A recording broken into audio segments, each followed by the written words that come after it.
კონსტანტინე კერესელიძე ეს არის სასახლის ღობის საქმის მთავარი გამომძიებელი. ის დღეს სასამართლო პროცესზე დაახლოებით 4 საათის განმავლობაში იკითხებოდა. ბევრი კითხვა ჰქონდა დაცვის მხარეს და უნდა აღინიშნოს, რომ ხმაურის ფონზე მიმდინარეობდა მოწმე პოლიციელის გამოკითხვა, ვითარება პროკურორებსა და დაცვის მხარეს შორის რამდენჯერმე დაიძაბა. უფლება დაამცველებს მოწმისგან აინტერესებდათ, რა მდგომარეობაში იყო შენახული სასახლის ღობე. თავდაპირველად მოწმემ აღნიშნა, რომ სასახლის ღობე შეინახეს დალუქულ მდგომარეობაში, თუმცა შემხვედრის შეკითხვების დროს მან აღნიშნა, რომ საქმეში არ არის ლუქი და ღობე დაცულ მდგომარეობაში ავლაბრის რეზიდენციაში ინახება. არადა საზოგადოებამ კარგად ნახა, რა მდგომარეობაში არის სასახლის ღობე ახლა ავლაბრის რეზიდენციაში. ჟურნალისტური გამოძიებით დადგინდა, რომ ათონელის რეზიდენციიდან წაღებულ ღობეს გადაფარებული აქვს მხოლოდ წითელი ნაჭერი და ასე არის შენახული. ამავდროულად კითხვები არსებობდა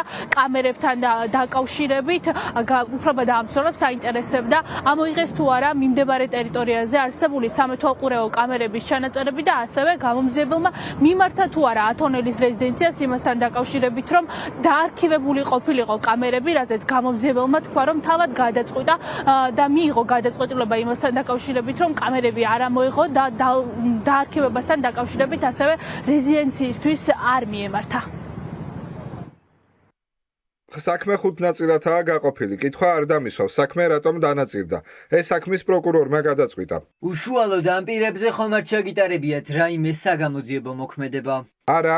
თუ დალუქეს ღობე? დიახ, დალუქულია და დაცულ ადგილზეა გადატანილი. ლუქის მაგვარი არის საქმეში მითითებული? მოცულობიდან გამომდინარე მას ლუქს ვერ დაადებ. არდევს ლუქი საქმეში. დახურულ სივრცეში ინახება ავლაბრის რეზიდენციაში. კამერები არ ამოვიღეთო თქვენმა კოლეგებმა. არც თქვენ ჩათვალეთ საჭიროდ? სხვა სისხლის სამართლის საქმეზე გამოთხოვილია. ამ საქმეზე ამ ეტაპზე არ ჩავთვალეთ საჭიროდ. საქმეშია შიდა კამერებიც, ოპერატორების გადაღებული. ამ ბრალდებულების ამოსაცნობი ვიდეოები ნანახი გაქვთ? არა, მაგრამ არის მტკიცებულებები. ვადასტურებ მხოლოდ იმ საგამოძიებო მოქმედებებს და დოკუმენტებს, რაც მე საქმეში ჩავდე.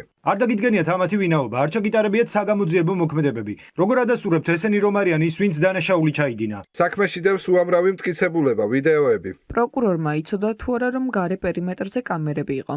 ეს ყველასთვის ცნობილია, არ მახსოვს ვისაუბრე თუ არა ამ საკითხზე პროკურორთან. ადგილზე არ დაათვალიერეთ კამერები? ტელევიზიით თუ ნახეთ? სასახლის კამერის ჩანაწერები არ მაქვს ნანახი. ადასტურებთ, რომ საქმეში არ გამოითხოვეთ და არ ჩადეთ კამერების ჩანაწერების ნაწილი? დიახ.